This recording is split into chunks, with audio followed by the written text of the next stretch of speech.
Selamat pagi, terimalah salam kasih dalam Dhamma, Sotihotu Namo Buddhaya. Para umat yang berada di rumah masing-masing harap bisa mempersiapkan diri karena puja bakti sebentar lagi akan segera dimulai.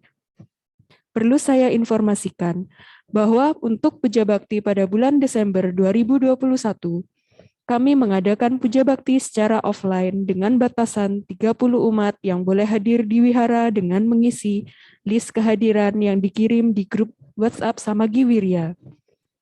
Bagi umat yang tidak bisa mengikuti puja bakti secara offline, bisa tetap mengikuti jalannya puja bakti di rumah masing-masing melalui live Zoom. Puja bakti pada pagi hari ini akan diisi oleh Saudara Beni Prawira Siau dengan topik Brahma Wihara. Pemimpin puja bakti dipersilahkan untuk menyalakan dupa dan lilin terlebih dahulu, dilanjutkan dengan pembacaan nama Karapata dan puja gata yang dipimpin oleh pemimpin puja bakti.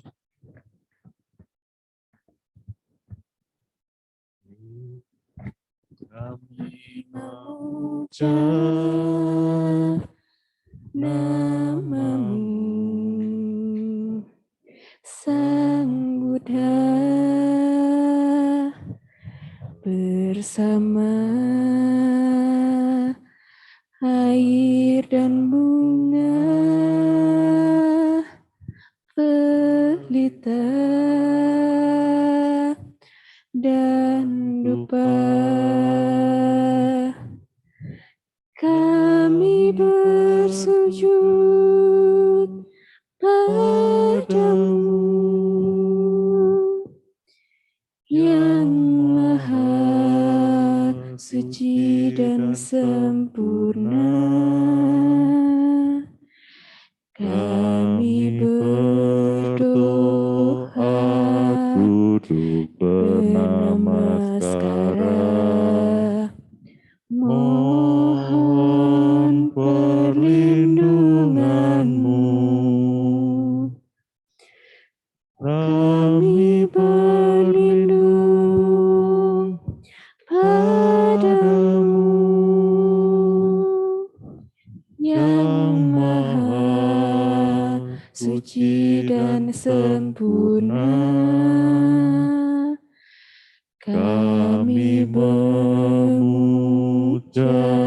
duduk bernamaskara, terpujilah namamu,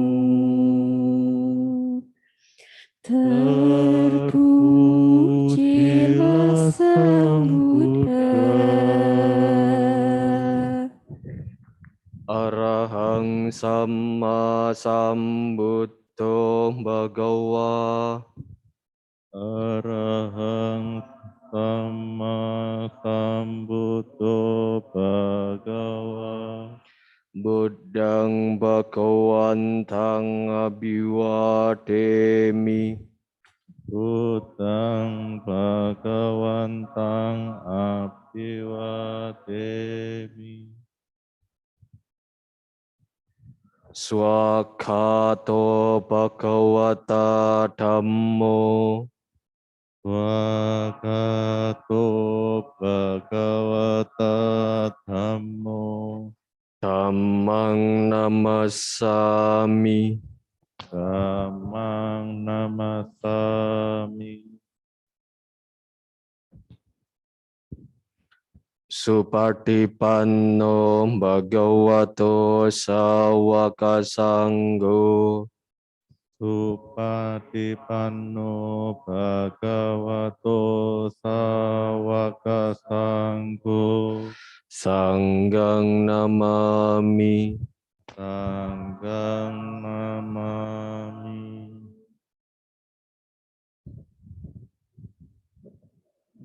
Yamamhako mayang Bhagawantang Sarananggata.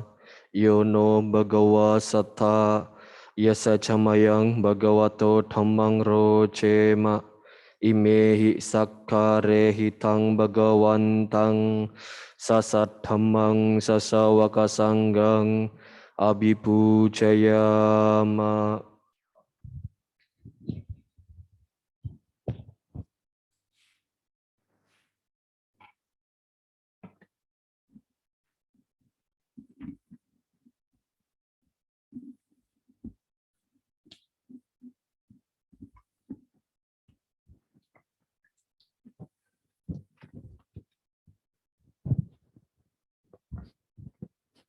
Pembacaan Parita, Wandana, Tisarana, Pancasila, Buddha Nusati, Dhamma Nusati, Sangha Nusati, Saja Kirigata, dan Bojangga Parita dipimpin oleh pemimpin Puja Bakti. Bagi Bapak Ibu yang berada di rumah masing-masing bisa mengikuti. Handamayang Buddhassa Bhagavato Pubbaba Ganamakarang Karomase Namo tassa bhagavato arahato samma sambuddhassa. Namo tassa bhagavato arahato samma sambuddhassa. Namo tassa bhagavato arahato samma sambuddhassa. Handamayang saranagamana pathang banamase Buddhang saranang gacchami Dhammang saranang gacchami Sanghang saranang gacchami Dutiyampi Buddhang saranang gacchami Dutiyampi Dhammang saranang gacchami Dutiyampi Sanghang saranang gacchami Tatiyampi Buddhang saranang gacchami Tatiyampi Dhammang saranang gacchami Tatiyampi Sanghang saranang gacchami. Handamayang Pancasika pada patang banamase Panatipata Weramani Sikkhapadang Samadhiyami Adinadana Weramani Sikkhapadang Samadhiyami Kame Sumiccacara Weramani Sikkhapadang Samadhiyami Musawada Weramani Sikkhapadang Samadhiyami Surameraya Majapamadatthana Weramani Sikkhapadang Samadhiyami. Handamayang Buddha Nusatinayang Karomase Iti piso bhagawa arahang samma sambuddho Wiccacarana sampanno sugato lokawidu Anuttaro purisa dhammasarati Satta dewa manusanang Buddha Bhagawati.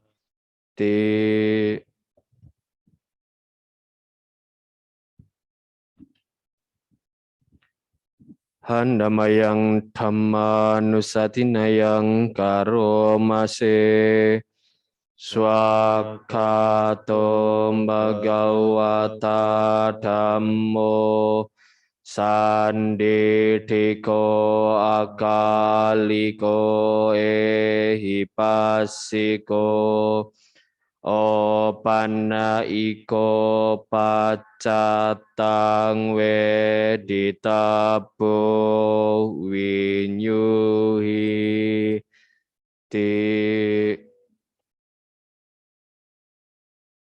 handamayang sangga nusatinayang karomase Supatipanno bhagavato sawaka sanggo Ujupatipanno bhagavato sawaka sanggo Nyayapatipanno bhagavato sawaka sanggo Samicipatipanno bhagavato sawaka sanggo Yadidang cattari purisa yugani atta purisa pukkala Esa bhagavato sawaka sanggo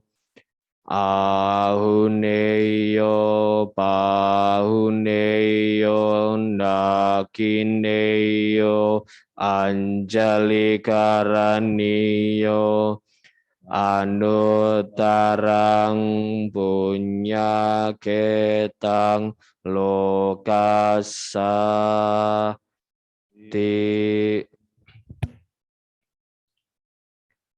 Handamayang saccakiryaga tayo manamase Natime saranang anyang Buddho me saranang warang Etena saca wacena Sotite hotu sabada Natime saranang anyang Tammo me saranang warang Etena saca wacena Sotite hotu sabada Natime saranang anyang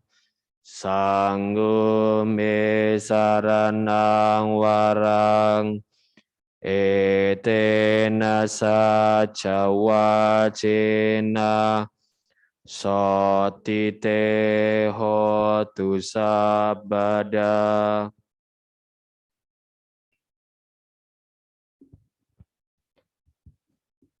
Handamayang bujangga paritang banamase Bojanggo sati sangkato Dhammanang wicayo tata Wiriyampi tipasati Bojangga catata pare Samadupeka bojangga satete sapadasina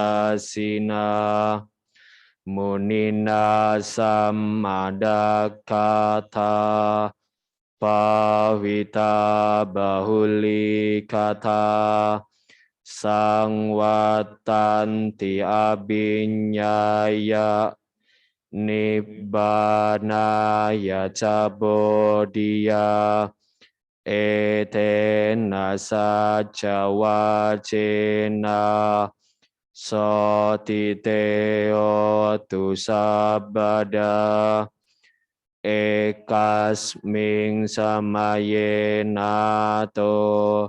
mokkalanan cakasapang Gilane dukite diswa Bojangge sata desai Te catang abinandit wa roga mucing sutang kane etena sa cawa cena sotiteo tu sabada ekada dhammarajapi gelanyena bipilito Cunda tere natanyewa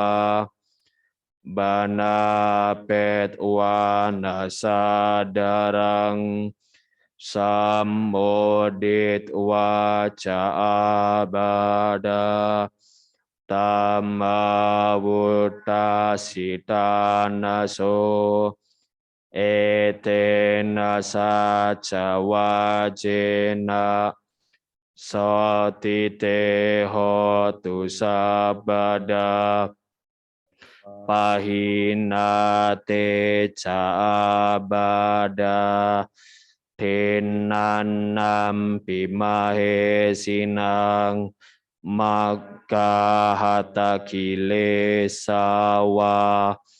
patanupati dhammatang etena saca wacena sotiteo tu sabada.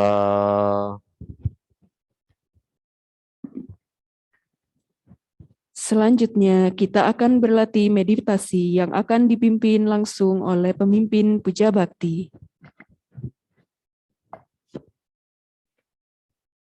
Marilah kita bersama-sama melakukan latihan meditasi.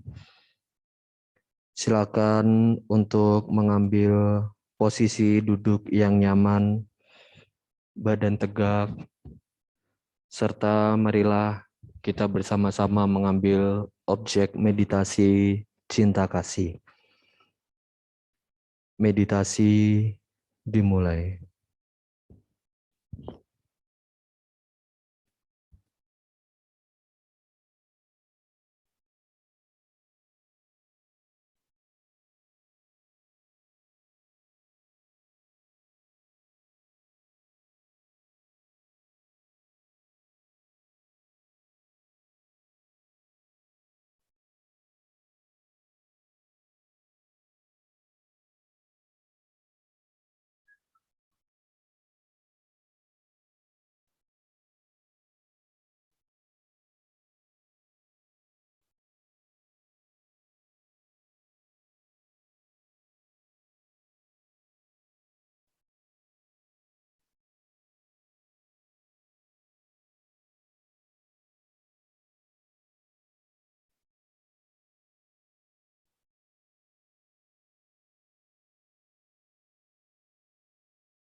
Meditasi dapat diakhiri. Sabbe satta bhavantu sukitata. Semoga semua makhluk hidup berbahagia. Sadu, sadu, sadu. Selanjutnya, kita akan mendengarkan Dhamma Desana yang akan disampaikan oleh Saudara Beni Prawirasiau. Kepada Saudara Beni Prawirasiau, kami persilahkan untuk memulai Dhamma Desananya. Selamat pagi, rekan-rekan dari Samagi Wirya sekalian. Suki Hontu, Namo Buddhaya. Namo pagi, namo budaya, Pak Ben. Ya, dalam kesempatan kali ini saya mau mengucapkan terima kasih sekali atas seluruh persiapan dan kesempatannya untuk membabarkan terkait dengan materi Brahma Wihara hari ini. Saya akan menjelaskan dalam Dhamma Desana ini bagaimana Brahma Wihara itu dijabarkan dalam tradisi Buddhisme terlebih dahulu, terutama melalui kita tahu ada kitab komentar yang kita sebut dengan dari Buddha Gosa.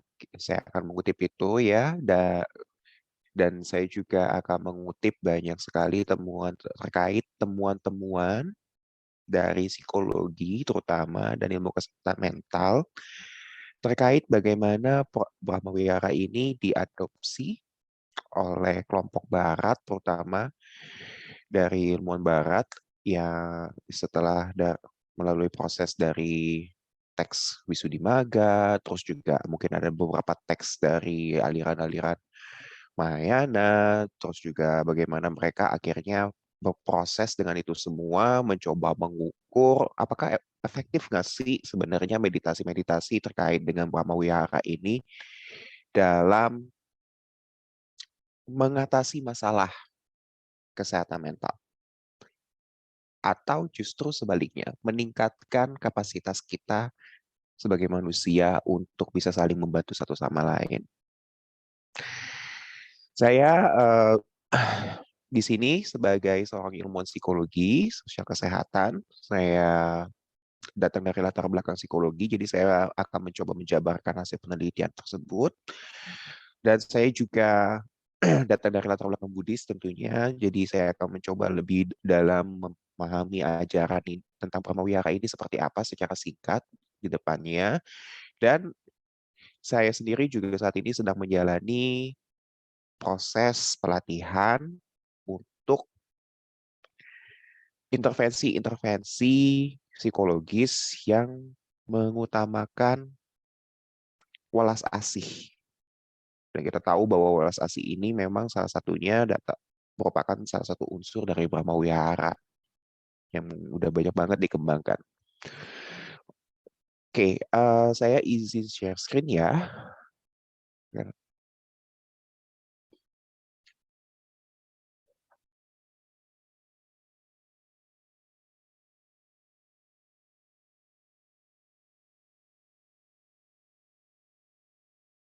Oke, semuanya sudah bisa lihat ya. So, ketika kita bicara mengenai Brahmawihara, secara tradisional dalam Buddhisme kita memahami ini sebagai 4 karakter mulia. 4 karakter mulia yang membuat kita seperti berada dalam kediaman Brahma secara literal maknanya itu. Karena apa? Ketika kita melakukan ini semua, memiliki semua karakter mulia ini, kita menjadi lebih mudah merasakan hal-hal yang berbahagia, kita dilindungi oleh perbuatan-perbuatan kita menjadi tempat bernama bagi kita dari perlakuan-perlakuan kita sendiri. Brahmawihara ini terdiri dari 4 karakter mulia yang berbeda. Namun mereka semua ini saling berhubungan dan saling menguatkan satu sama lain. Dan dia juga perlu dikembangkan ya, bukan cuma melalui praktik-praktik meditasi, tapi juga melalui segala macam hubungan sosial kita. Dia diharapkan dapat diarahkan tanpa batas kepada semua makhluk, termasuk orang-orang yang mungkin kita nggak terlalu suka gitu ya, yang mana mungkin kita masih ada kejengkelan-kejengkelan, termasuk orang-orang yang mungkin juga kita nggak pernah bayangkan atau nggak terlalu sering muncul dalam pikiran kita. Tentunya kualitas Brahmawihara dalam karakter kita sebagai manusia ini dapat dikembangkan dengan tingkah laku yang etis, sesuai dengan ciri-ciri masing-masing karakter, dan tentunya juga tingkah laku etis itu sesuai dengan sila Buddhis itu sendiri, semuanya saling berhubungan satu sama lain, dan juga melalui praktik-praktik meditasi Brahmawihara Bawana. Kita punya apa aja dalam Brahmawihara ini? Yang pertama adalah metta. Metta ini adalah cinta kasih. Cinta kasih yang tidak seperti berada dalam film-film romantis ya, atau seperti Valentine Day gitu. Meta ini merupakan satu aspirasi bahwa saya mengharapkan semua makhluk hidup itu berbahagia. Karena saya menyadari bahwa saya pun sebagai makhluk hidup ingin berbahagia. Oleh karena itu, praktik meta ini disarankan dalam Wisudimaka itu dikembangkan pertama kali oleh diri sendiri. Diarahkan, mengarahkan cinta kasih ini kepada diri sendiri terlebih dahulu. Bukan karena kita perlu untuk memprioritaskan diri kita 24 jam,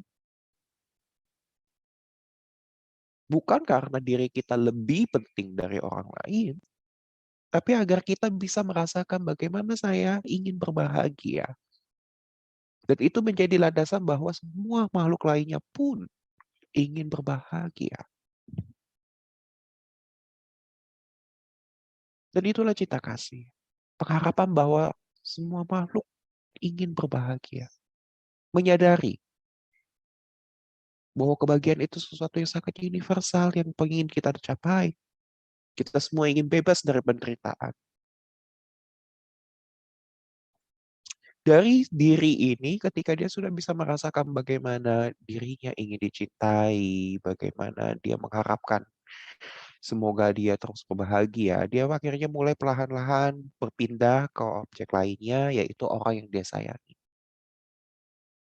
Lalu ke orang yang netral, dan baru kemudian adalah orang yang menjadi quote and quote gitu ya, tanda kutip, musuh. Tapi juga nggak boleh kalau di awal-awal itu kita milih musuh yang bikin traumatis banget atau yang terlalu bikin kita jengkel banget gitu ya. Kita harus belajar mengelola kejengkelan itu dulu. Meta diharapkan tidak langsung diarahkan ke orang yang kita punya perasaan tadi, permusuhan, atau terlalu amat dicintai juga, atau orang yang mungkin menarik secara sensual bagi kita ya, atau ya orang yang sudah meninggal. Diharapkan ketika kita mulai meta itu datang dari diri sendiri, lalu ketika kita memilih orang yang tersayang, diharapkan ya tentunya yang tidak membuat kita menggelora secara sensual, ataupun orang yang sudah meninggal. Sebisa mungkin bayangkan orang yang masih hidup, yang kita sayangi, tapi tidak sampai terlalu dilekat. Yang kedua adalah karuna. Saya selalu suka menjelaskan karuna ini adalah ketika meta bertemu dengan penderitaan. Pengharapan cinta kasih kita, pengharapan bahwa orang lain itu bisa berbahagia. Ketika bertemu dengan penderitaan, tentunya akan segera mengharapkan mereka untuk terbebaskan dari penderitaan. Walas asih atau karuna ini adalah kapasitas kita untuk menjadi peka terhadap penderitaan. Hidup adalah penderitaan. Itu adalah satu noble truth pertama kita. Kebenaran mulia paling awal yang harus kita terima. Dan karena itu kita selalu butuh karuna selama kita masih hidup. Entah ketika kita sendiri mengalami penderitaan, ataupun ketika kita melihat orang lain dalam penderitaan. Aspirasi dari karuna adalah membebaskan orang lain dari penderitaan, maupun diri kita juga dari penderitaan. Karuna ini pertama kali dikembangkan, diharapkan dengan menggambarkan orang lain yang berada dalam kondisi berduka atau menderita. Perlahan-lahan kemudian ini akan membuat kita memahami bagaimana itu penderitaan terjadi. Dan bagaimana kita bisa melatih kepekaan kita dalam melihat dan mengelola penderitaan. Baru kemudian ia dapat dipindahkan, diarahkan ke orang yang dia sayangi, orang yang netral, dan baru kemudian orang yang bermusuhan dengan kita.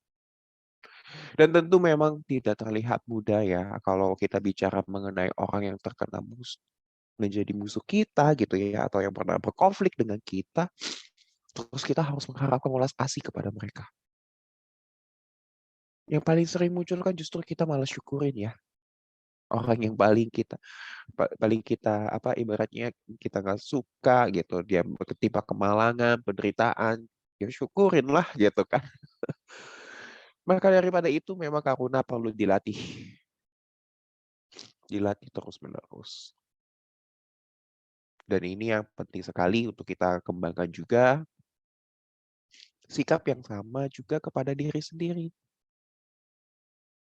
Tapi bukan menjadi objek pertama dalam meditasinya. Penting, tidak boleh terlupakan, tapi bukan prioritas. Hal ini yang membedakan bagaimana dalam tradisi Buddhis dengan tradisi pemahaman Barat mengenai meditasi, welas asih, adalah tradisi Buddhis sangat mengemfasiskan, sangat menekankan bagaimana welas asih itu diarahkan kepada orang lain yang sedang menderita. Dalam pemahaman Barat yang menggunakan meditasi Buddhis, yang menyerap meditasi Buddhis, diri sendiri itu menjadi suatu yang utama untuk dijadikan objek welas asih. Ini karena ada perbedaan budaya di mana orang-orang Barat cenderung untuk fokus pada individu-individu dan kehendak-kehendak pribadi manusia. Sehingga diri kita itu menjadi satu prioritas. Jadi ketika mereka mengadaptasi dari konteks Buddhis tentang welas asih, diri kita dan orang lain itu dirinya malah jadi lebih priority. Meskipun memang mereka punya juga ya beberapa pelatihan welas asih yang sifatnya untuk mengembangkan welas asih kita ke orang lain juga. Tapi dalam Buddhisme kita akan mengarahkan welas asih cenderung untuk ke orang lain. Yang ketiga adalah mudita.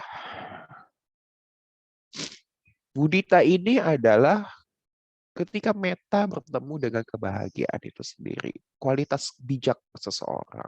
Ketika seseorang yang ibaratnya orang lain ini tuh bisa mencapai satu hal yang bisa diapresiasi, disyukuri, yang baik adanya. Mudita ini diharapkan dikembangkan pertama kali ke orang yang disayangi terlebih dahulu.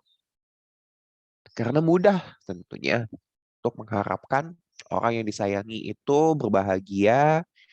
Kita pengen lihat mereka berkembang menjadi sosok yang bijaksana juga. Dan ketika mereka mengalami itu, kita jadi lebih mudah juga untuk mengembangkan mudita kita. Kita turut berbahagia bersama mereka. Kita bukannya malah jadi merasa iri atas kebahagiaan orang, segala macamnya. Enggak. Berikutnya adalah UPK. UPK ini dia baru bisa dikembangkan setelah dia memasuki jana ketiga, jana keempat dari meta. Dan setelah dia merenungi bagaimana meta karuna mudita ini pun memiliki keterbatasannya. Keterbatasan seperti apa sih?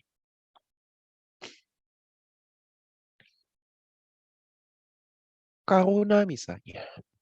Ketika kita berwelas asih dan menjadi sensitif terhadap penderitaan, seringkali kita justru ikut-ikutan sedih.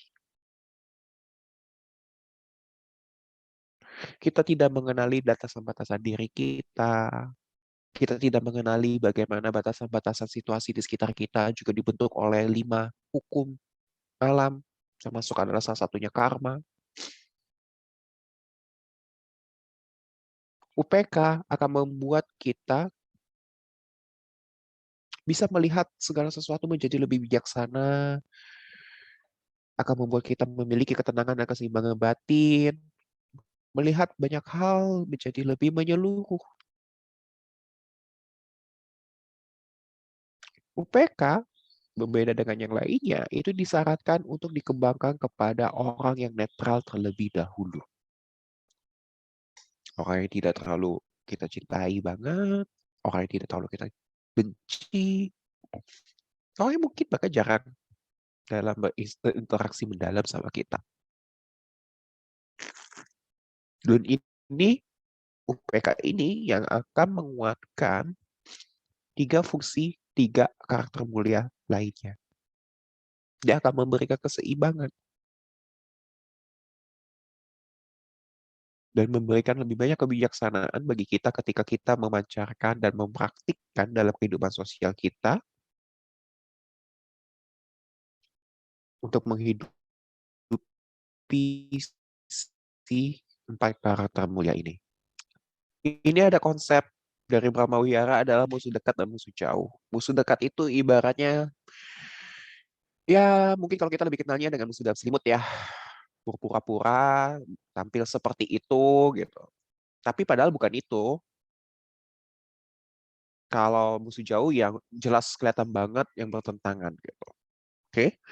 So, ketika bicara mengenai meta, musuh dekatnya itu adalah rasa kasih sayang yang pilih kasih, yang egois, yang melekat, yang mungkin juga dipenuhi dengan nafsu gitu ya, kepada satu atau beberapa sosok orang.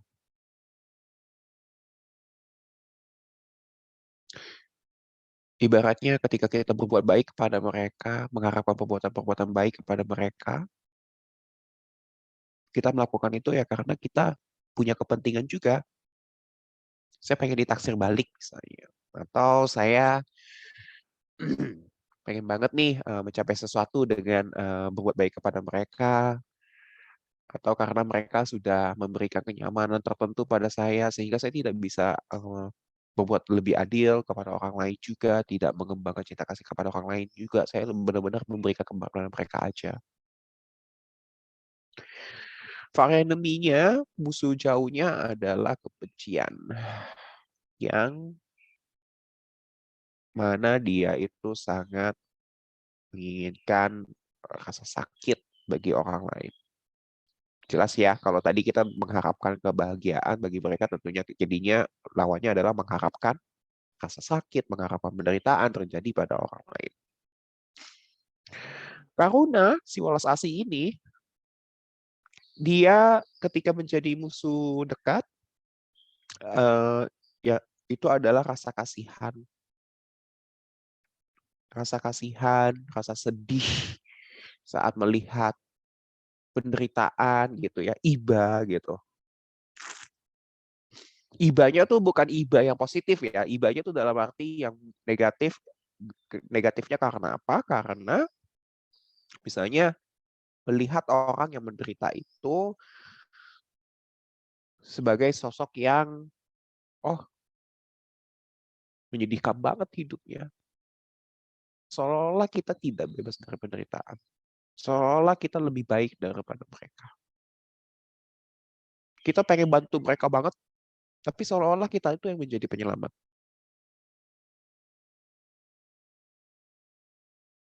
Jadinya membesarkan ego sendiri juga.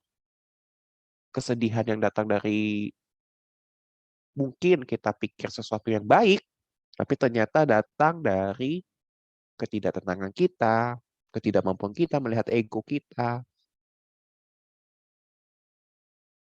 Musuh jauhnya adalah kekejaman.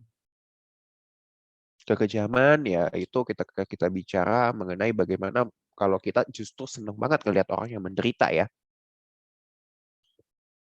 Menikmati orang lain itu mengalami penderitaan.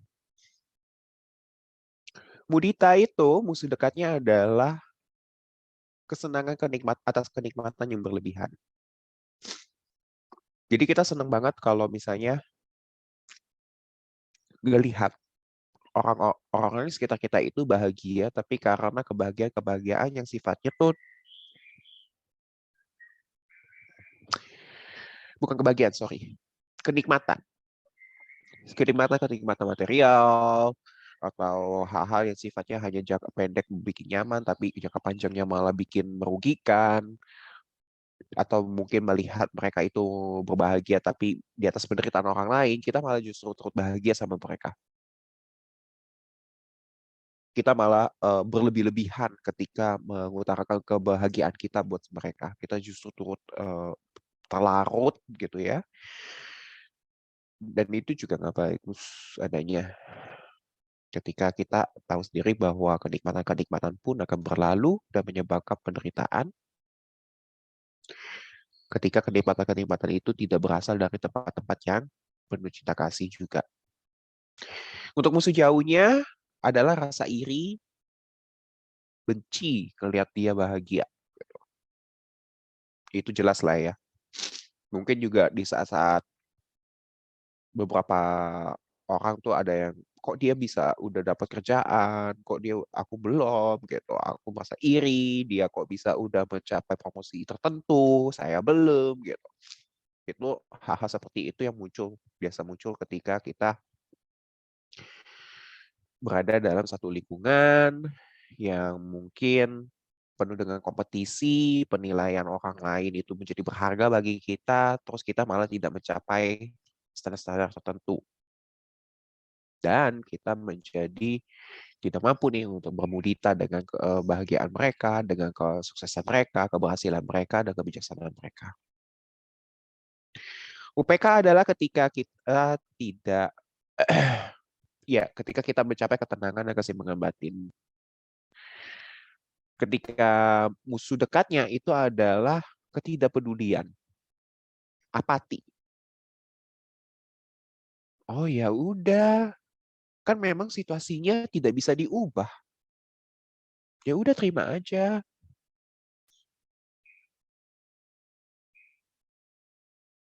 Beda dengan, oke, saya menyadari saya sudah melakukan hal yang terbaik, saya sudah melakukan semua usaha yang dalam kendali saya, namun ada hal-hal yang tidak dalam kendali saya. Atau ketika melihat penderitaan orang lain, oh ya udah itu kan bagian dari hidup katanya. Ya udahlah, biarin aja mereka menderita. Seolah-olah terkesan bijak, seolah-olah terkesan tenang menghadapi hidup gitu. Padahal itu datang dari sikap apati, sikap cuek, sikap yang nggak mau peduli, sikap yang ya yang penting sayanya aja sih nyaman gitu. Itu menjadi musuh dekatnya UPK, ketenangan dan keseimbangan batin. Tentunya ketika kita bicara mengenai musuh jauhnya, ya kita akan melihat bagaimana ketidakstabilan batin muncul karena kita terus melekat satu lain ke yang lain, ke yang lain, ke yang lain, ke yang lain. Clinging. Kita terus-menerus berusaha untuk melekat dan haus akan hal-hal di luar kita.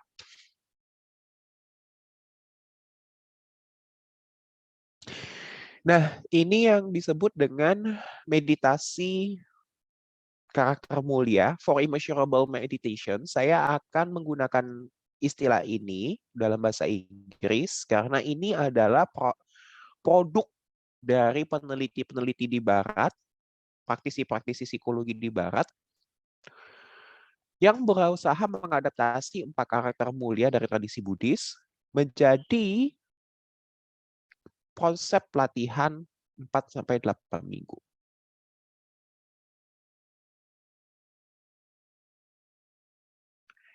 Dan kebanyakan bentuk meditasi ini hanya berfokus pada satu konsep Brahma Wihara. Entah metanya aja, entah si karunanya aja, kebanyakan 2 itu ya. Si muditanya itu baru aja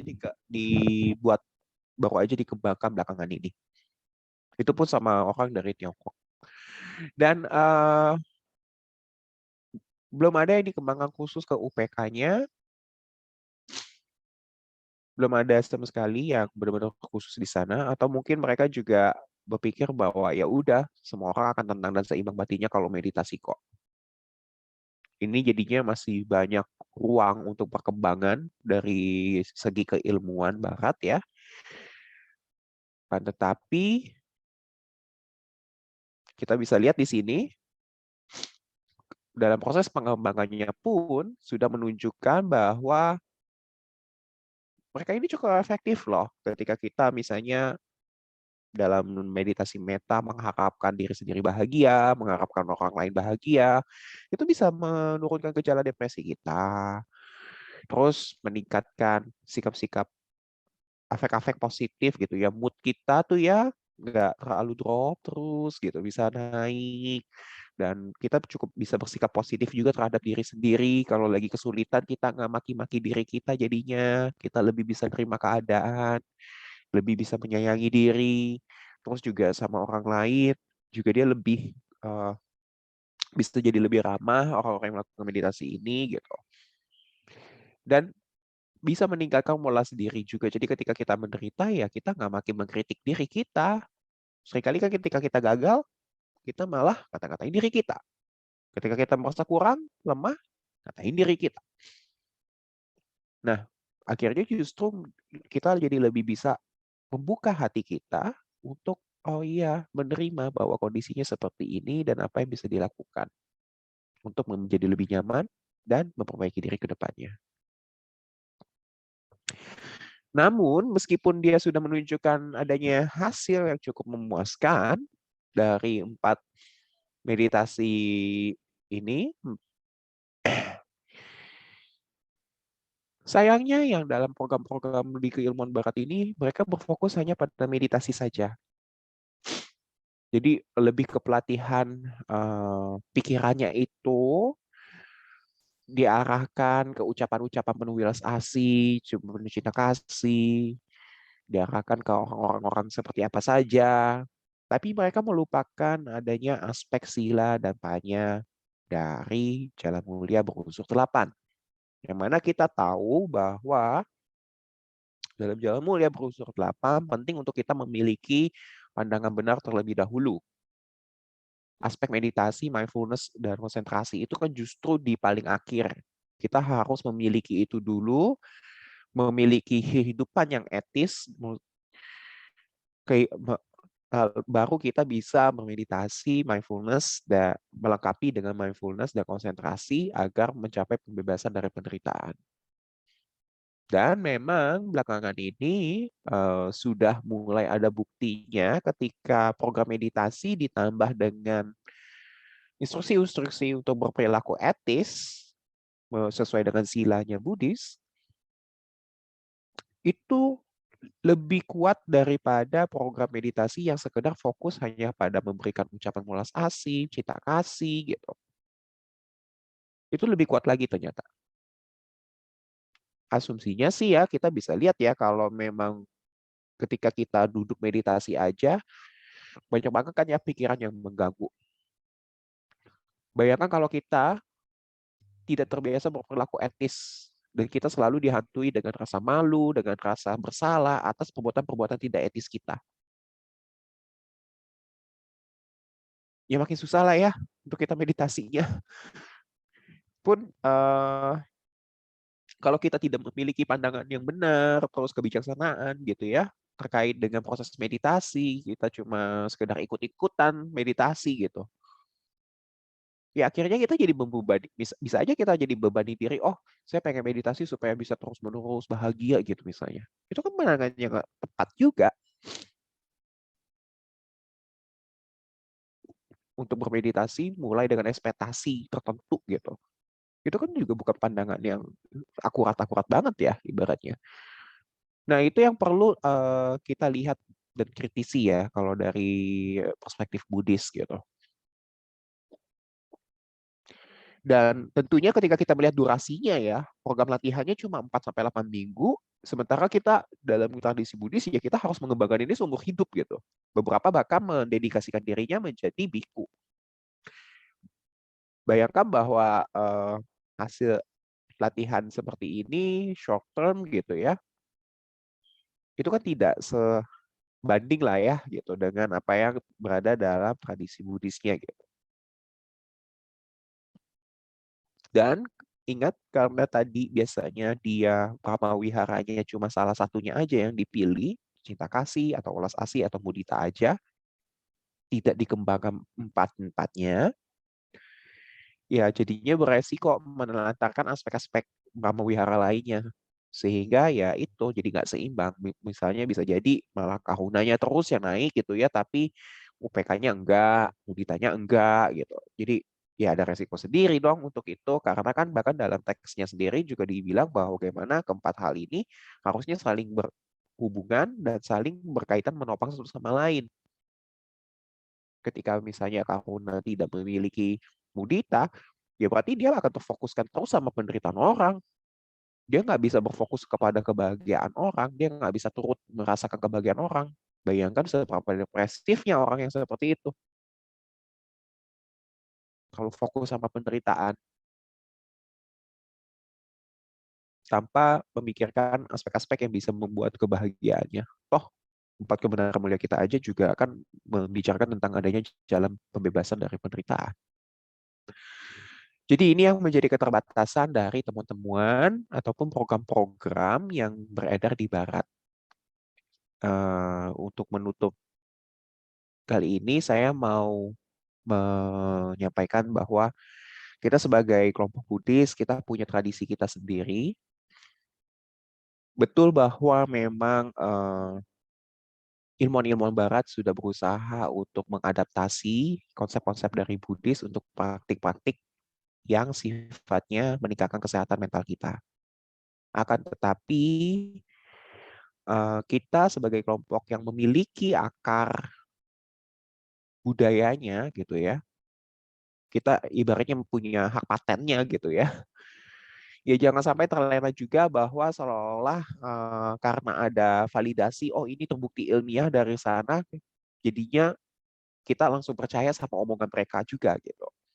Kita kan perlu menjadi skeptis ya, perlu untuk melihat, oh benar nggak sih ini dari mereka itu sesuai dengan ajaran Buddhis atau tidak. Pertama itu. Benar nggak kalau memang dia nggak sesuai dengan ajaran Buddhis, seberapa efektif dia kalau dibandingkan sesuai dengan ajaran Buddhis. Kita perlu mengkritisi itu alih-alih kita malah membanggakan diri kita. Oh, temuan di Barat tuh begini, begini, begini, begini. Kenapa kita perlu membanggakan diri kita dengan temuan di Barat? Kita kan punya, kita kan yang punya.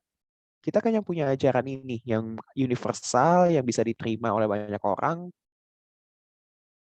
Tapi seringkali jadinya malah disalah artikan ibaratnya gitu. Dan ketika disalah artikan bisa disalahgunakan juga oleh kelompok-kelompok mereka. So, ada baiknya itu yang mungkin kita perlu renungi bersama sebagai satu komunitas spiritual gitu ya, sebagai komunitas agama, dan bagaimana kita bisa mengembangkan diri kita ke dalam ajaran Sang Buddha itu sendiri untuk kebaikan bersama dari umat kita dan juga untuk semua makhluk. Brahma Wihara spiritnya tentang itu. Bukan tentang sekedar duduk, meditasi, tapi juga tentang membawakan kebahagiaan bagi semua makhluk. Sekian dari saya, terima kasih. Selanjutnya akan dibuka sesi tanya jawab. Bagi umat yang hadir di Zoom, bisa langsung bertanya dengan menyalakan mic-nya atau bisa menitipkan pertanyaan di kolom chat.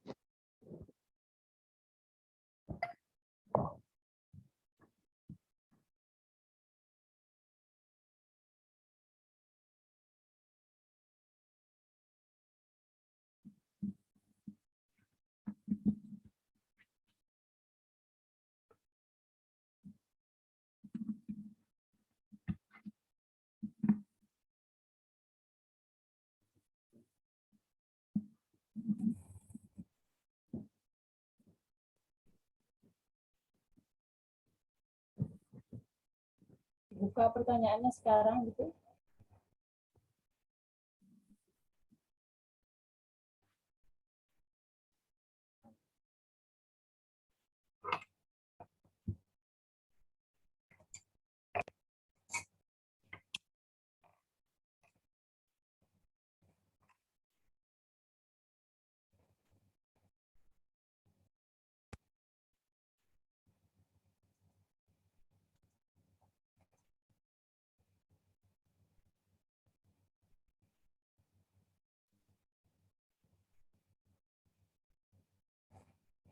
Pertanyaannya udah dibuka ya?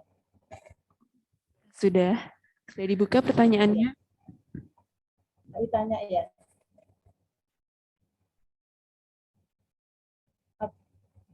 Selamat pagi Pak Beni.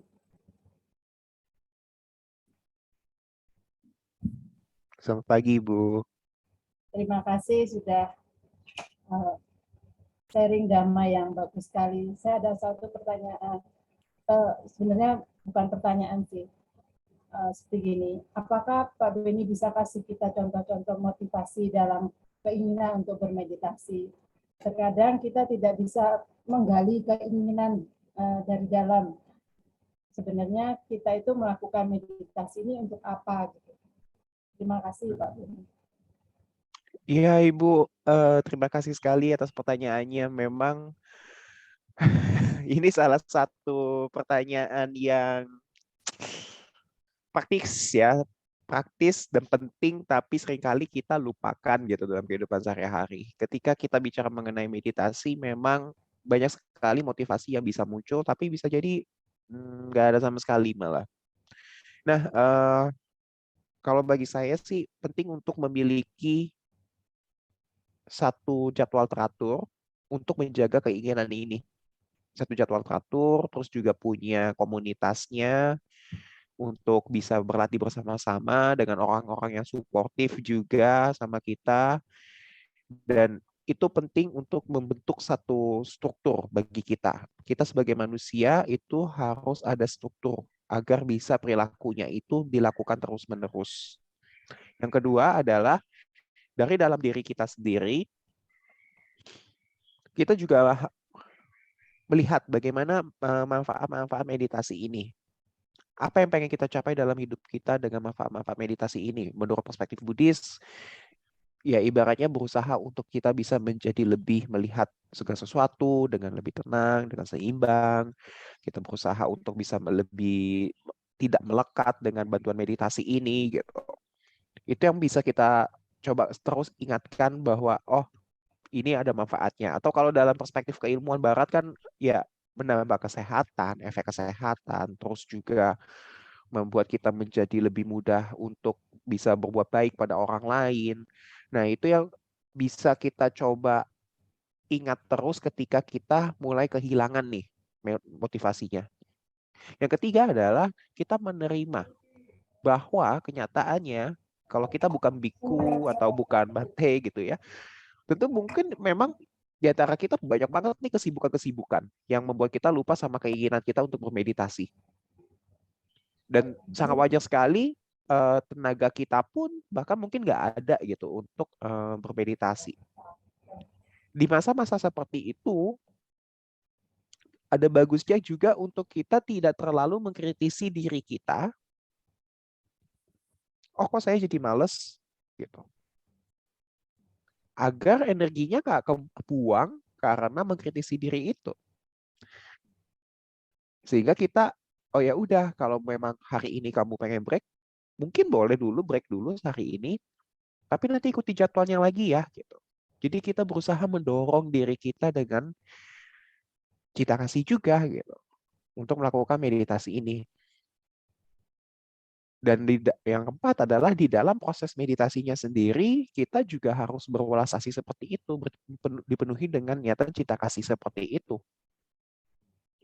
Niatan cita kasih ini yang akan membuat kita bukan sekedar duduk memperhatikan instruksi atau berusaha untuk memfokuskan konsentrasi pikiran kita aja.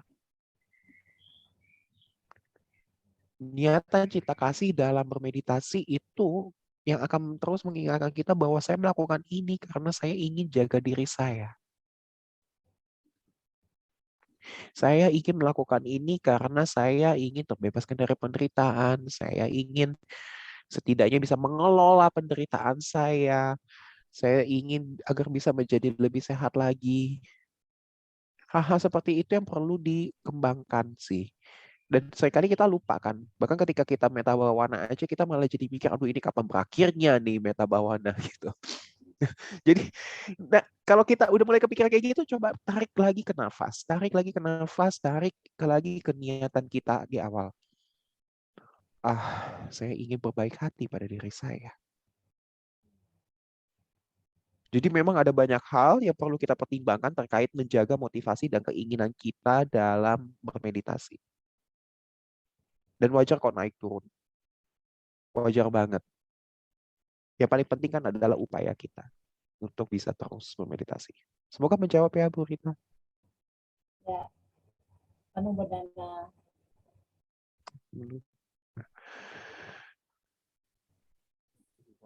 Ya, berikutnya ada pertanyaan dari maaf saya adalah host di Ya. saya host di Zoom ini. Ini ada pertanyaan dari Ibu Linda. Ya, Ibu Linda juga hadir di Zoom ini. Pertanyaannya disampaikan lewat chat atau mungkin Bu Linda mau menyampaikan langsung. Silakan menyalakan video dan mic-nya mungkin. Bu Linda, halo. Oke, saya bacakan saja pertanyaannya disampaikan lewat chat. Selamat pagi Pak Beni, mau tanya bagaimana caranya menghilangkan musuh dekat dan musuh jauh? Ya, itu aja pertanyaannya. Ya, ini pertanyaan yang bagus sekali. Terima kasih atas pertanyaannya. Untuk menghilangkan musuh dekat dan musuh jauhnya, ya berarti kita harus memahami betul dulu apa yang dimaksud dengan meta, karuna, dan mudita sama UPK itu. Jadi kita benar-benar harus memperhatikan betul pemaknaannya apa, pemahamannya gimana, dan contoh-contoh praktiknya seperti apa, dan kita sebisa mungkin mengingatkan diri kita, oh misalnya kalau lagi dari karuna kita terjatuh ke rasa kasihan atau sedih atau iba yang jadi justru membuat kita terlalu sedih gitu ya. Yang atau justru membuat kita merasa seperti kita menjadi orang yang harus menyelamatkan mereka gitu. Ya kita harus ingat lagi, oh karuna itu tuh seperti ini loh. Gitu. Karuna tidak seperti itu. Dan wajar kok orang yang terjatuh seperti itu dalam proses pelatihannya, terutama ke musuh dekat ya. Ke musuh dekat itu sangat wajar sekali. Musuh jauh biasanya ketika kita sudah mengembangkan praktik-praktik terkait dengan si Brahma Wiharanya, dia memang akan secara otomatis akan mengikis si musuh jauh. Tapi musuh dekat itu yang lebih apa ya bilangnya ya, lebih penuh dengan tipu muslihat lah, lebih susah gitu untuk disadari. Ini salah satu contohnya yang sering saya lihat misalnya orang-orang yang sering membanggakan dirinya gitu ya sebagai jadi mindful dong gitu. Bentar-bentar kalau ngelihat orang lain lagi menderita, oh ingat aja nanti gimana cara tarik nafasmu, gimana kamu menyadari sensasi tubuhmu, gimana kita harus punya ketenangan batin, kita harus menyadari ada hal-hal di luar kendali. Jadi dia ketika ada orang lain menderita, dia tidak datang dari pemahaman yang seimbang dan tidak datang dari hati yang berwelas asih dan langsung ceramah. Kenapa? Dia memiliki apati. Dia tidak peduli. Dia terlihat tenang, seimbang batinnya, terlihat memiliki UPK padahal dia tidak punya kepedulian.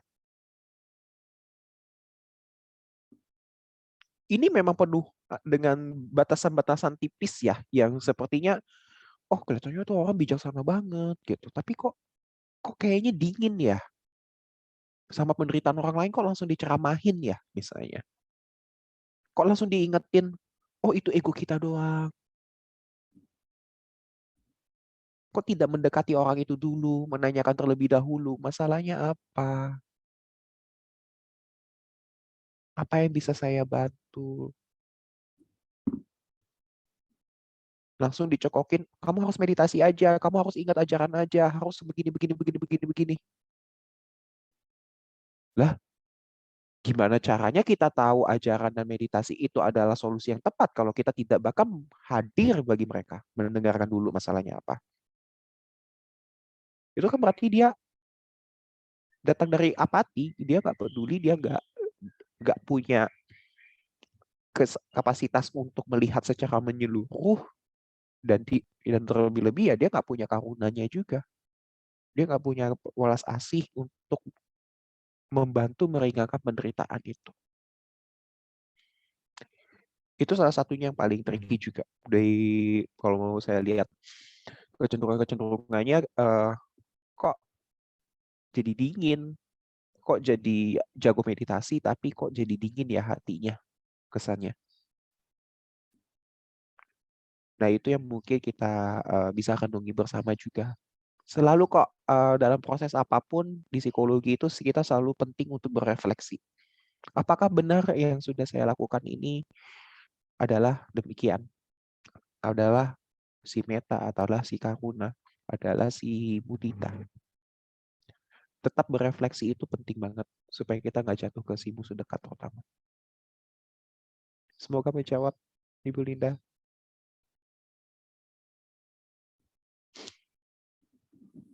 Oke, baik, kita lanjut. Ya, silakan Bu Linda. Makasih. Ini. Ya. Sama. Ya, baik. Ke pertanyaan selanjutnya ya. Ini ada pertanyaan dari Saudara Evan. Saudara Evan adalah pemimpin puja bakti di wihara ini. Silakan ditanyakan langsung saja, Evan. Silakan balik badan menghadap ke kamera kemudian disampaikan pertanyaannya ya. Terima kasih.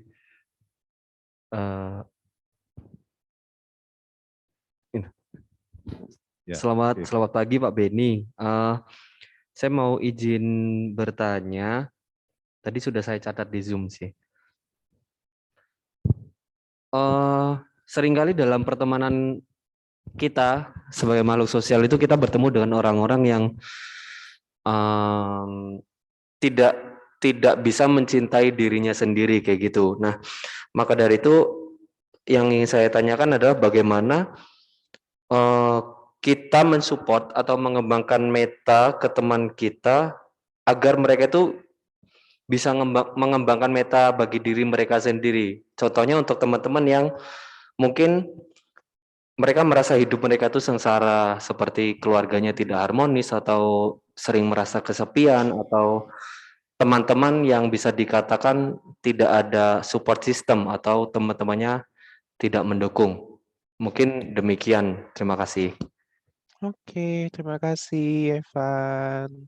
Terus pertanyaannya, ini pertanyaan yang sangat mulia sekali ya. Ini mencirikan karuna justru, lebih ke karuna karena ingin membebaskan dari penderitaannya. Kan orang tersentuh melihat orang lain tuh kok nggak punya meta bagi hidupnya. Apa yang bisa saya lakukan bagi mereka? Dan ini yang memang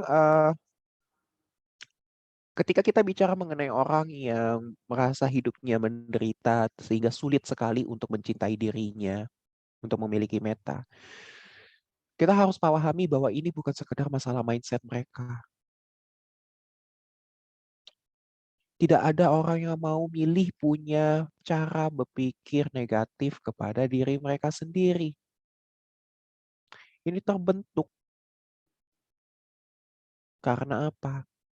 Pola asuh dari orang tuanya tidak mau mungkin mendukung dia, atau mungkin ya udah dibiarin aja, yang penting dikasih makan gitu ya sama orang tuanya, tidak dipenuhi kebutuhan emosionalnya.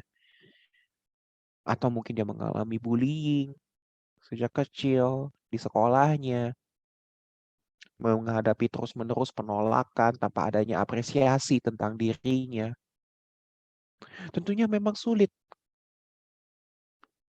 Bagaimana kita bisa mengajarkan seseorang tentang bagaimana caranya mencintai diri ketika seluruh lingkungannya pertama berusaha untuk selalu memberikan pesan negatif pada dirinya. Atau nggak harus selalu deh, tapi kebanyakan waktu memberikan pesan negatif tentang dirinya. Melalui bullying, melalui ketidakpedulian, melalui penelantaran.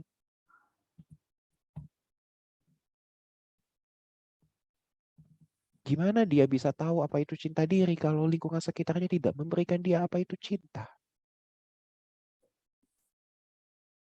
Dan ini yang akhirnya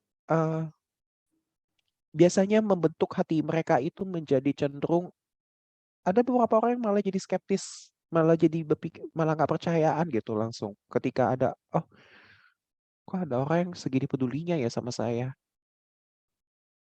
Karena mereka tidak terbiasa dengan itu. Saya layak nggak sih dicintai seperti ini? Atau malah ketika mereka akhirnya mendapatkan itu, astaga, mereka jadi kayak sangat senang sekali, sangat meluap-luap sekali, sehingga akhirnya mereka jadi bergantung secara emosional sama kita. Keduanya tidak sehat. Tidak serta-merta langsung sehat. Akan tetapi yang perlu kita sadari adalah ketika kita hendak berulas asih kepada mereka ini, kita harus tahu bahwa mereka punya proses mereka sendiri. Mereka dibentuk oleh waktu yang sangat lama, dibentuk oleh lingkungan yang sangat kuat, mengenai tentang diri mereka sehingga mereka tidak bisa mencintai diri mereka. Seberapa mampu kita memberikan kepada mereka. Meyakinkan mereka bahwa diri mereka itu pantas untuk dicintai. Kita harus sadari itu dulu. Yang kedua adalah ketika mereka sudah mulai bisa misalnya mulai percaya sama kita, ya kita mulai menunjukkanlah apresiasi kepada hal-hal kecil yang mereka lakukan. Yang mungkin mereka nggak pernah dapat dari lingkungannya mereka. Dan nggak usah terlalu dianggap aneh kalau mereka misalnya tiba-tiba bilang, ah enggak lah saya nggak layak ngomong itu, enggak lah saya nggak segitunya kok saya harganya gitu ibaratnya. Saya nggak segitu berharganya kok, saya nggak sepantas itu, saya nggak sebaik itu kok gitu misalnya. Kalau dia diberikan apresiasi ya, terus tiba-tiba dia malah jadi gitu. Ya itu yang harus kita pikir, kita mulai cuma kembangkan. Ajak dia melihat hal-hal positif dalam dirinya dengan apresiasi ke dia. Terus juga mulai menunjukkan apa yang menjadi kekuatan dia, potensi dia, sekecil apapun. Dan itu bisa menjadi tahap yang cukup berkepanjangan. Apalagi kalau dia masih tinggal di dalam lingkungan yang sama yang memberikan pesan negatif tentang dirinya dia terus. Ibaratnya kita kayak gali lubang, tutup lubang.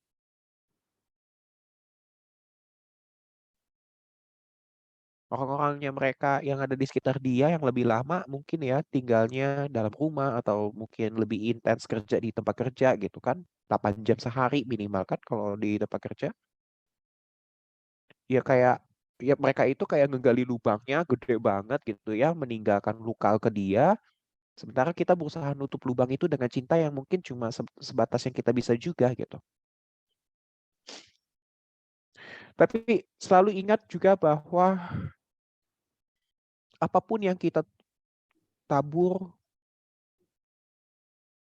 apapun yang kita berusaha tanamkan, ketika bertemu dengan situasi dan upaya yang tepat, dia akan berkembang kok. Beberapa orang butuh waktu lama banget untuk bisa akhirnya memiliki, ya saya layak dicintai. Iya, saya pun ingin sayang sama diri saya. Butuh waktu lama banget karena butuh banyak sekali orang-orang di sekitarnya yang untuk mendukung dia. Pun dalam praktik tradisi Buddhis, metta itu tidak sekedar duduk meditasi dan metta bawana, tapi bahkan di dalam sanghanya, di dalam komunitasnya, metta itu dipraktikkan.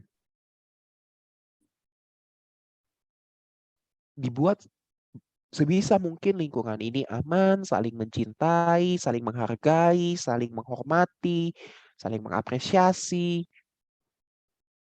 Ya supaya setiap dari kita memiliki gambaran diri yang sehat dan tahu bahwa kita layak dicintai juga. kita pun layak berbahagia, sebagaimana makhluk-makhluk lainnya juga layak berbahagia. Ini yang mungkin bisa jadi jawaban untuk Saudara Evan. Terima kasih. Baik, terima kasih.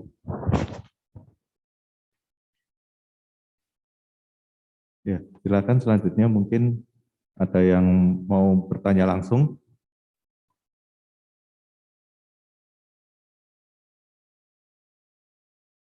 Kalau enggak mungkin saya yang bertanya ya. Maaf, kamera. Oke. Ya, tadi Pak Beni menjelaskan tentang Brahma Wihara ya. Dan kalau kita ketahui sejauh pemahaman saya, Brahma Wihara itu adalah dalam agama Buddha ini adalah salah satu konsep bagaimana kita itu merasakan Tuhan, atau maksudnya konsep ketuhanan kita itu. Jadi ketuhanan kan sifat-sifat Tuhan itu bisa kita rasakan dalam agama Buddha itu melalui Brahma Wihara. Nah, kemudian tadi dijelaskan ada meditasi Barat yang mengadopsi Brahma Wihara. Setahu saya Barat itu konsep ketuhanannya itu sangat berbeda dengan agama Buddha ya. Bagaimana mereka mengadopsi konsep-konsep ketuhanan milik agama Buddha dengan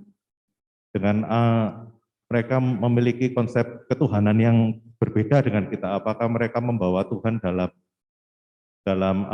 teknik meditasinya itu atau tidak? Oke. Iya, terima kasih pertanyaannya, Pak. Nah, ini dia yang menurut saya kenapa tadi saya di akhir presentasi bilang bahwa yang mereka adopsi itu jadinya berbeda dengan tradisi kita. Nah, ketika mereka membawa Brahma Wihara meditasinya ke dunia barat, tentunya itu sudah mulai menanggalkan nilai-nilai spiritualnya.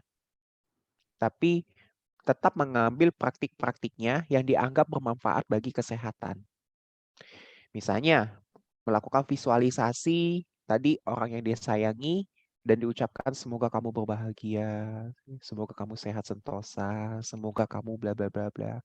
Karena ya mereka kan mau di dalam praktik meditasi ini mereka pengen itu diterima dengan lebih banyak orang ya, bukan cuma orang Buddhis gitu.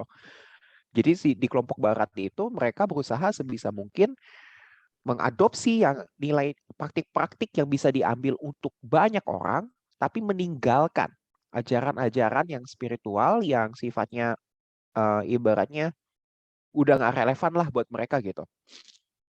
Nggak sesuai dengan nilai budaya mereka, lalu menjual itu agar bisa lebih diterima dengan banyak orang lagi. Termasuk nanti balik lagi ke kelompok Buddhis di Asia. Dan kalau kita nggak kritis ya kita main beli aja itu. Karena kita berpikir, oh itu ajaran Sang Buddha. Padahal belum tentu.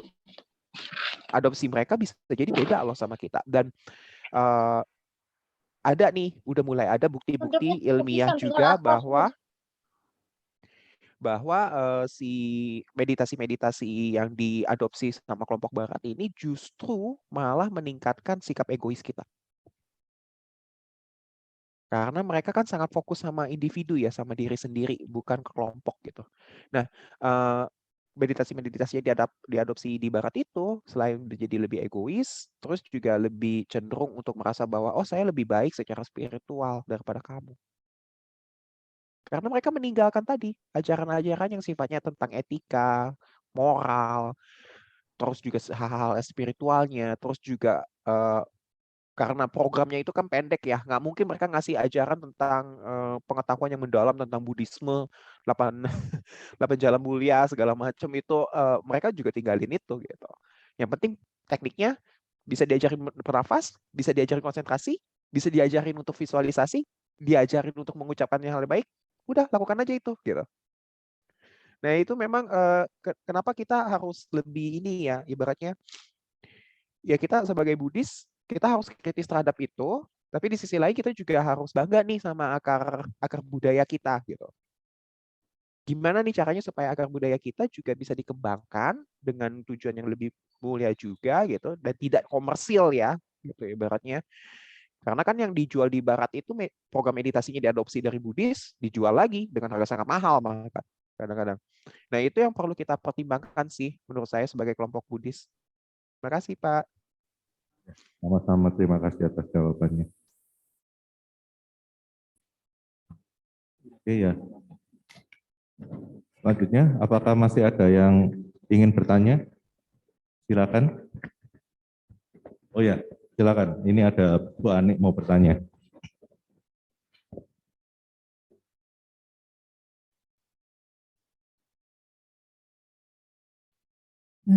Terima kasih atas waktu yang diberikan kepada saya. Yang kami tanyakan adalah mencintai diri sendiri itu, kalau kita terlalu mencintai diri sendiri, apakah bukan egois namanya?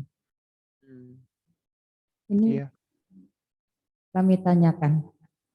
Iya. Iya. Terima kasih. Ya, terima kasih juga atas pertanyaannya. Ini pertanyaan sejuta umat, ibaratnya. Orang-orang ketika kita bicara mengenai self-love, cinta diri, cinta welas asih ke diri sendiri, itu tuh terkesan bahwa kita jadi mengutamakan diri kita. Enggak. Kembali lagi tadi, pemahaman meta, kenapa dia diarahkan terlebih dahulu ke diri kita adalah supaya kita melihat diri kita, merefleksikan ke dalam diri kita bahwa saya ingin bahagia loh. Dan saya menyadari bahwa orang-orang lain pun sama kayak saya, mereka pun juga pengen bahagia sebenarnya. Gitu. Cinta itu, cinta kasih itu, meta itu, ibaratnya kalau hanya diarahkan ke orang lain pun tidak akan utuh. Tidak akan utuh. Gimana caranya kita bisa mencintai orang lain ketika kita tidak bisa mengetahui apa yang kita, bahkan kita nggak bisa mencintai diri kita.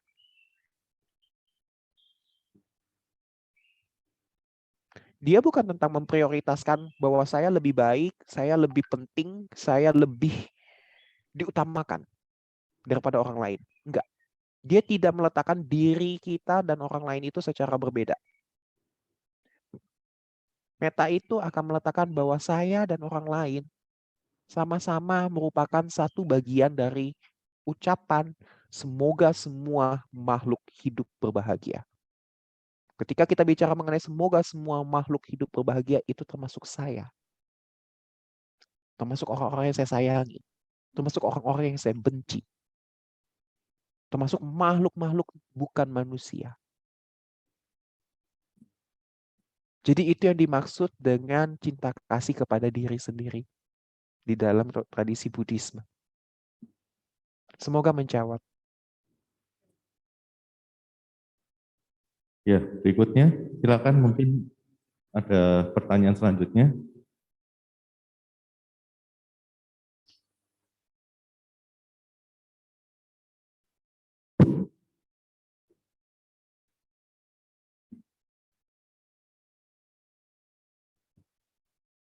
Kalau tidak ada, baik, saya kembalikan ke MC ya untuk melanjutkan acaranya.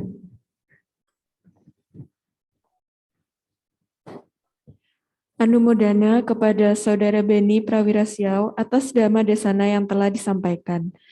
Kepada Saudara Beni Prawirasiau, diperkenankan meninggalkan live Zoom dan sampai berjumpa di sesi Dhamma Desana selanjutnya. Anumodana Pak Beni. Anumodana semuanya, Bapak Ibu sekalian dan saudara-saudari sekalian. Terima Semoga ada kasih. kesempatan lagi di Ya. lain waktu kita bertemu. Terima kasih.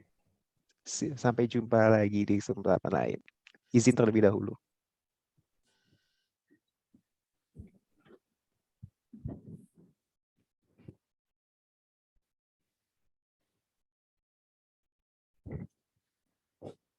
Selanjutnya akan kami sampaikan beberapa informasi. Yang pertama, minggu depan Puja Bakti akan diisi oleh Upacarika Agus Sumarto. Yayasan Samagiwirya akan mengadakan puja pelita akhir tahun pada tanggal 25 sampai 26 Desember 2021. Bagi saudara-saudari dan Bapak Ibu yang ingin berpartisipasi, bisa menghubungi nomor WhatsApp admin Samagi Wirya atau nomor WhatsApp Indra Kurniawan, paling lambat tanggal 21 Desember 2021. Informasi ketiga, sehubungan dengan ulang tahun Divisi Muda-Mudi Youth of Samagi Wirya yang ke-6, maka akan diadakan baksos yang akan disalurkan ke panti asuhan dan panti wereda secara perwakilan. Bagi umat yang berkenan berdana untuk baksos, dapat ditransfer melalui rekening di informasi yang akan ditampilkan di Zoom atau di YouTube. Paling lambat tanggal 18 Desember 2021. Informasi keempat, para umat yang berada di rumah masing-masing bisa menambah dana kebajikannya melalui dana paramita yang bisa ditransfer ke rekening BCA atas nama Yayasan Samagi Wirya. Untuk keterangannya bisa dilihat langsung di tayangan YouTube atau Zoom yang sedang berlangsung. Bagi umat yang berada di wihara bisa berdana melalui kotak dana yang telah disediakan. Setelah kita melakukan kebajikan dengan mengulang pembacaan parita suci, bermeditasi, dan juga mendengarkan Dhamma Desana, marilah kita melimpahkan jasa kepada sanak saudara, leluhur yang telah mendahului, maupun melalui pembacaan parita patidana yang akan dipimpin oleh pemimpin puja bakti.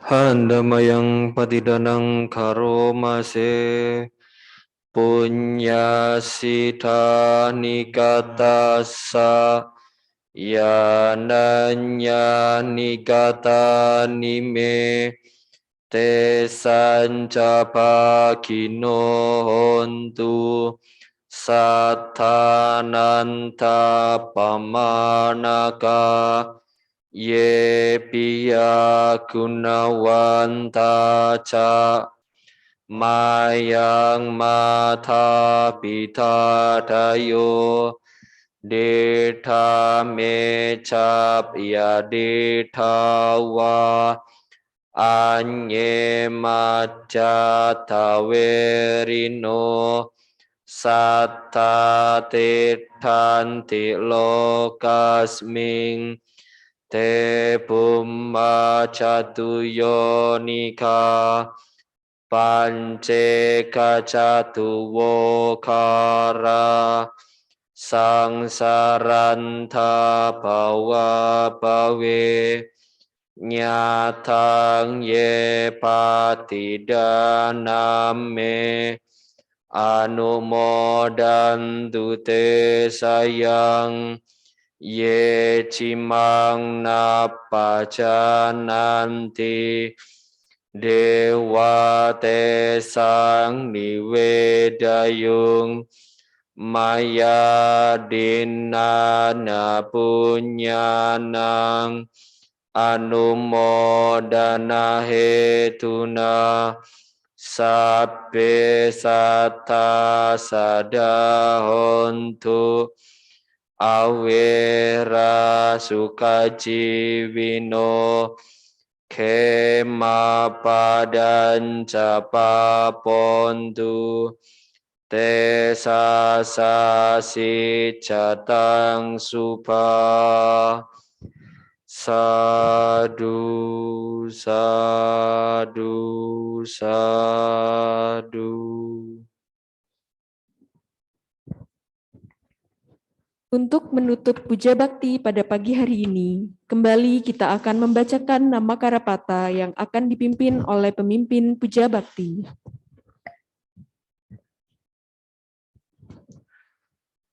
Arahang Sama Sambuddho Bhagava.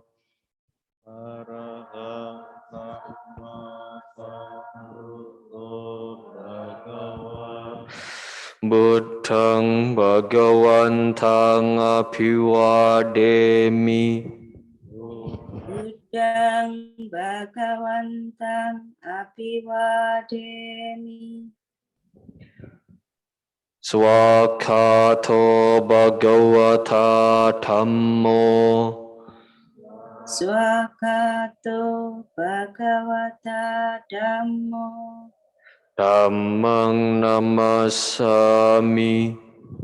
Dhammang namasami. Supatipanno Bhagavato Sawaka Sangho. Supatipanno Bhagavato Sawaka Sangho. Sanghang namami. Sanghang namami. Marilah bersama-sama kita mengucapkan Sape Sata Bhavantu Sukitata. Semoga semua makhluk hidup berbahagia. Sadu, sadu, sadu. Aduh.